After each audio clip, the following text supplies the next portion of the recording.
Hey everybody, just got done reading some of your work, particularly about the garment industry and the electronics industry. And so I'm going to take a little bit of time to reflect on some of the things that I saw in there. In particular, in the garment industry essays, the short essays, had some really brilliant stuff. I kind of wish that had been the discussion. I guess people really took to that well, and I think would have educated each other a lot.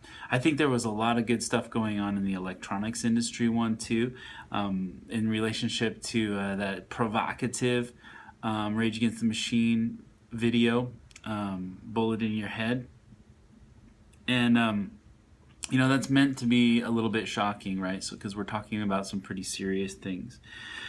So I hope that going through those things over the past few weeks, and particularly the Invisible Hands book, it shows you that it's important to have an awareness of how some of the products that you buy are created, or grown, or made, or fabricated, right?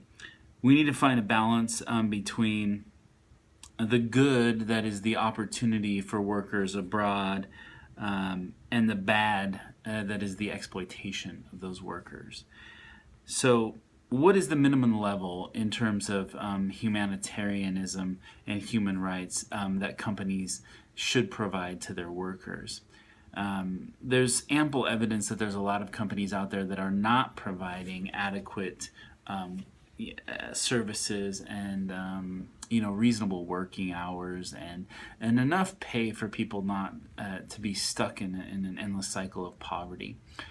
And so on one side I say yes, that is great that there are companies going over there and setting up shop and providing jobs for people. It does infuse something into the local economy. However, I think that it's a significant amount less than what people think. Most of the money goes back to the big companies. Most of those companies pay a lot of money to government officials and corrupt governments to make sure that things keep being manufactured there, because if the price goes too high, then they'll move somewhere else, and we saw that over and over. So I want to ask, is it Western countries like the United States and other countries in Western Europe, is it their responsibility to abide by some of the things that they say they abide by, Universal Declaration of Human Rights, these workers' rights and things like that? Is that something that should be abided by on a global scale, right?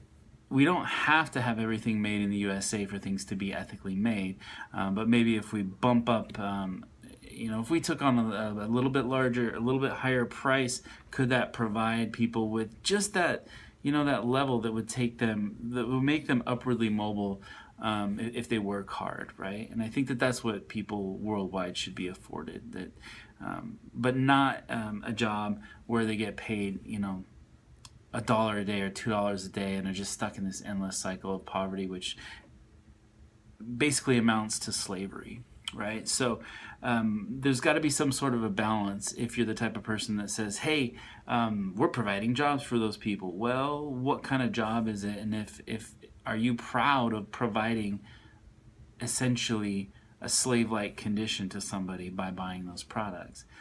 Or should there be something a little bit more, and should we take on a little bit more responsibility as consumers in knowing where our products come from and how they're made? So some of the biggest problems are that there's no global union to defend workers' rights.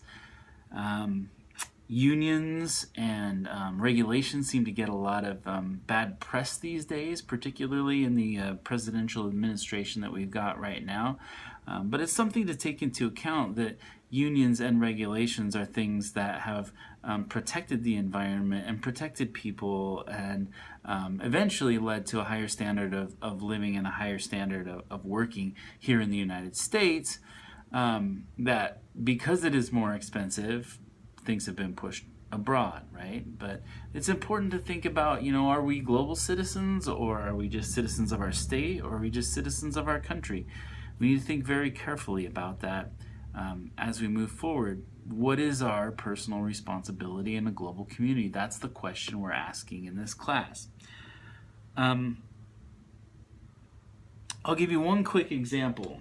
Here's a book that I've read most of. It's called Tomato Land. It's about the tomato industry in Florida, where there's still what amounts to modern day slavery going on. And there was a lawyer who took on, supporting the workers in those in the field to try to provide shelters for hot days, adequate access to water, basic health coverage, health insurance coverage, affordable housing, and laws about spraying pesticides while people are in the fields. There were people getting sprayed with pesticides, and their children were ending up with birth defects and things like that. And basically all it took was to raise the price of tomatoes grown in Florida 1 cent per pound, and that provided all of those things to about 10,000 workers. And so it's interesting to look at what could be done with just a little price increase. For those of us consumers who are buying those tomatoes, we might not even notice, but it could make the difference in terms of someone's life, or how their children are born. And I think that's the type of thing that we need to start looking at.